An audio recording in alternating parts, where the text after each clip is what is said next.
नमस्कार, मैं अंजलि मिश्रा और स्वागत है आपका हमारे चैनल में। इस वक्त की बड़ी खबर सामने आ रही है। बता दें कि एनसीपी के नेता नवाब मलिक की गिरफ्तारी हो गई है।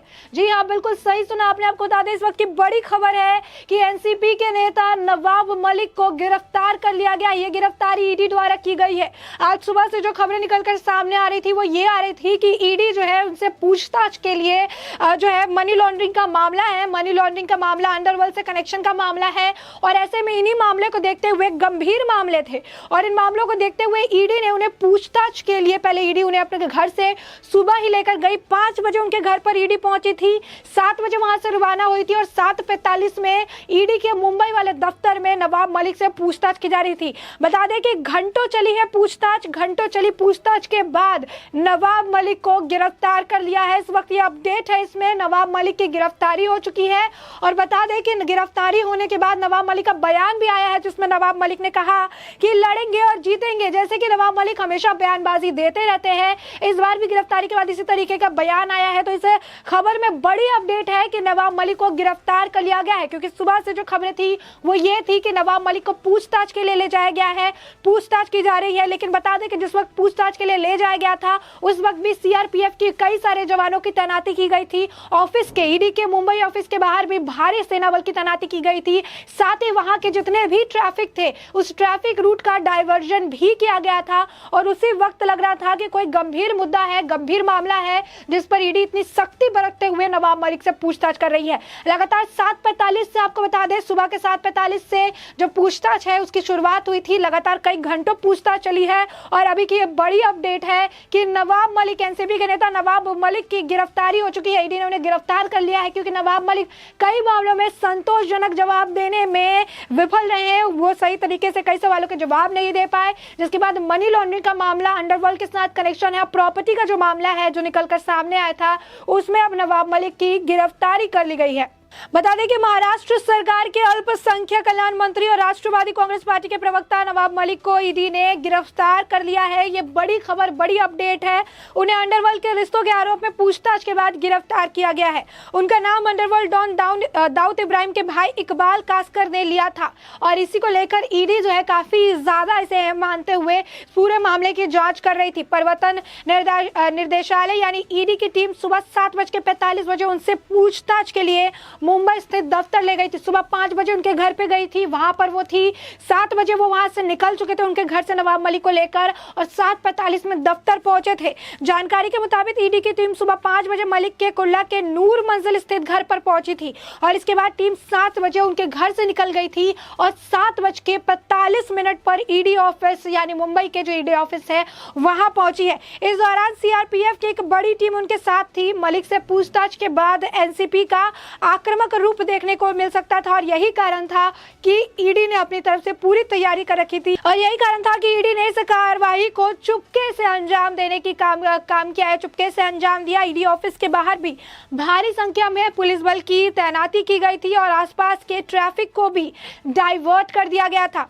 बता दें कि 9 नवंबर 2021 को महाराष्ट्र के पूर्व मुख्यमंत्री देवेंद्र फडणवीस ने नवाब मलिक के साथ अंडरवर्ल्ड के कनेक्शन जैसे गंभीर आरोप लगाए थे। बड़ा खुलासा, सनसनीखेज खुलासा किया था उन्होंने कहा था कि नवाब मलिक ने दाऊद इब्राहिम के गैंग से जमीनें खरीदी है और ऐसी जमीनें खरीदी है जिनके करोड़ों के भाव है, लेकिन कौड़ियों के भाव में खरीदे गए हैं। ये जमीनें मुंबई में ब्लास्ट करने वाले आरोपियों की थी। पूर्व मुख्यमंत्री देवेंद्र फडणवीस का आरोप था कि उन्होंने आरोप लगाया कि सरदार शाह वली खान और हसीना पारकर के करीबी सलीम पटेल ने नवाब मलिक के साथ व्यावसायिक संबंध है, यानी बिजनेस रिलेशन है और इन दोनों ने नवाब मलिक के रिश्तेदार की एक कंपनी सॉलिडस कंपनी को मुंबई के एलबीएस रोड पर, बता दें कि मौजूदा करोड़ों की जमीन है, तकरीबन 3 करोड़ 50 लाख रुपए की जमीन बताई जा रही थी, जिसे महज 20 से 30 लाख रुपए में खरीदा गया था। देवेंद्र फडणवीस के मुताबिक जो जमीन थी वो बिक्री सरदार शाह वली खान और सलीम पटेल ने की थी। नवाब मलिक की इस कंपनी में कुछ समय के लिए जुड़े हुए थे और कुर्ली के एलबीएस रोड पर मौजूद 3 एकड़ जमीन, जो है 3 एकड़ की जमीन थी, जो उन्होंने सिर्फ 20 से 30 लाख रुपए में खरीदी थी, बल्कि उसकी जो मार्केट की कीमत थी, मार्केट में जो उसका प्राइस था वो 3 करोड़ 50 लाख रुपए के करीब था। और ऐसे में पूर्व सीएम के इससे कभी जो है सबूत सेंट्रल एजेंसी को देने की भी बात कही थी। उन्होंने कहा था कि उनके पास इन गंभीर आरोपों को लेकर बड़े सबूत मौजूद है और इन सबूतों को वो सेंट्रल एजेंसीज के पास भेज देंगे। बता दें ये जो है ये खुलासा 2021 में किया गया था, नवाब मलिक के खिलाफ किया गया था देवेंद्र फडणवीस द्वारा। नवंबर या दिसंबर के महीने में जो है ये किया गया था खुलासा। और इसके बाद आपको बता दें ED, income tax department, CBI को जो इसके जुड़े हुए दस्तावेज थे उन्हें भेजने की बात जो है इस बात को भी देवेंद्र फडणवीस ने कबूला था और कहा था कि सेंट्रल एजेंसीज को इस पूरे मामले के डॉक्यूमेंट्स हमने भेज दिए और जल्द से जल्द इस पर कार्रवाई हो सकती है। इस बात का भी आश्वासन देवेंद्र फडणवीस की तरफ से दिया गया था। ऐसे में माना जा रहा है कि इसी मामले में कार्रवाई करते हुए ईडी की टीम ने मलिक को पूछताछ के लिए उठाया है। हालांकि ईडी की ओर से इस पर कोई भी बयान जारी नहीं किया गया है। वही आपको बता दें कि नवाब मलिक की गिरफ्तारी के बीच में कई सारी थ्योरीज इन्वॉल्व है, जिसमें एक थ्योरी ये भी आ रही थी कि दाऊद के भाई इकबाल कासकर ने ईडी ने पूछताछ की थी और उनका नाम लिया था। कासकर ने नवाब मलिक का नाम लिया था। कासकर ने शुक्रवार को जेल से गिरफ्तार होने के बाद ईडी की कस्टडी में थे और दाऊद इब्राहिम और उनके करीबी लोगों के खिलाफ मनी लॉन्ड्रिंग के मामले की जांच चल रही थी और इसी दौरान कासकर ने नवाब मलिक का नाम भी लिया था।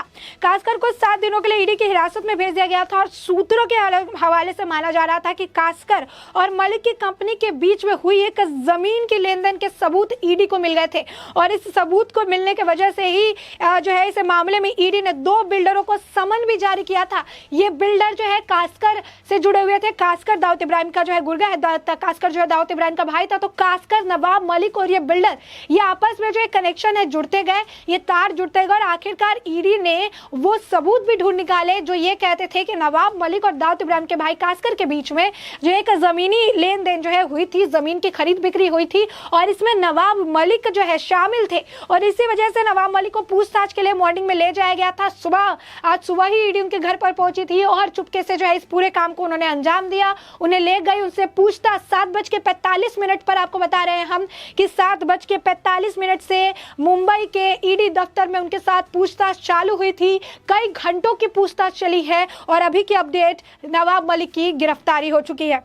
वहीं आपको बता दें कि जैसे ही नवाब मलिक को जो है सुबह लेकर जाया गया ईडी द्वारा, उसके बाद ही संजय राउत ने ईडी की कार्रवाई पर कहा कि जो कोई भी बीजेपी और केंद्र सरकार के खिलाफ अपनी आवाज उठाता है उन्हें केंद्रीय जांच एजेंसियों के जरिए डराने धमकाने का काम काफी दिनों से चालू है। आज भी ईडी ने वही किया है। यह सवाल यह है कि आखिरकार से महाविकास अघाड़ी के नेताओं पर ही ईडी के अधिकारियों की कार्रवाई क्यों हो रही है। तो ऐसे में संजय राउत को समझने की जरूरत है कि बैक टू बैक ये बड़ी कार्रवाई जो है दूसरे नेता पर की जा रही है महाविकास अघाड़ी की सरकार की। पहले अनिल देशमुख पहले ही जेल की सलाखों के पीछे हैं और ऐसे में बता दें कि समीर वानखड़े की बड़ी जीत है, ये मोहित कांबोज की बड़ी जीत है, जिन्हें लगातार नवाब मलिक जेल की सलाखों के पीछे भेजने की बात कर रहे थे। आज वही नवाब मलिक की गिरफ्तारी हो गई। आज वही नवाब मलिक जो है जेल की सलाखों के पीछे नजर आएंगे। यानी साफ तौर पर नवाब मलिक का जितने बयानबाजी वो कर रहे थे, जितनी सारी चीजें वो कह रहे थे, गलत आरोप, गलत एलिगेशंस लगा रहे थे, उन सभी का खामियाजा उन्हें भुगतने की बात कही जा रही थी कि उन्हें जल्दी इसका खामियाजा भुगतना पड़ेगा। और अब नवाब मलिक की मुश्किलें जो है किस हद तक बढ़ गई है ये आप देख सकते हैं कि उनकी गिरफ्तारी कर ली गई है। ईडी उन्हें वो जो है गिरफ्तार करके ले गई है। कई घंटों तक पूछताछ चली, जवाब सही नहीं मिल पाया, जिसके बाद गिरफ्तारी कर ली गई है। तो ऐसे में आपको बता दें कि गिरफ्तारी के बाद भी नवाब मलिक के बोल जो है नहीं बदले हैं। गिरफ्तारी के बाद भी नवाब मलिक का जो है बयान देते नजर आए कि लड़ेंगे और जीतेंगे भी। तो यहाँ पर साफ तौर पर देख सकते हैं कि ईडी का आना, उन्हें ले जाना, सुबह सुबह उनके घर पर जाना, मतलब इतने भारे बल में जो पुलिस की तैनाती करना, ट्रैफिक डाइवर्जन करना, उसके बाद इस तरीके से पूरे मामले की कार्यवाही करना और कार्यवाही करने के बाद इस तरीके से आप देख सकते हैं कि अब गिरफ्तारी का जो खबर है, जो गिरफ्तारी की खबर है वो निकलकर सामने आ गई है। तो कार्रवाई और उसके बाद गिरफ्तारी हो चुकी है और इस मामले में भी अभी भी नवाब मलिक का कहना है कि लड़ेंगे और जीतेंगे। तो ऐसे में नवाब मलिक कैसे लड़ते हैं और क्या कुछ आगे इसको लेकर अपडेट आएगी उसके बारे में हम आपको अपडेटेड रखेंगे। तब तक के लिए इस पूरे मुद्दे पर, इस पूरे मामले पर, नवाब मलिक की गिरफ्तारी पर आपकी जो राय हो हमें कमेंट सेक्शन में कमेंट करके जरूर बताएं।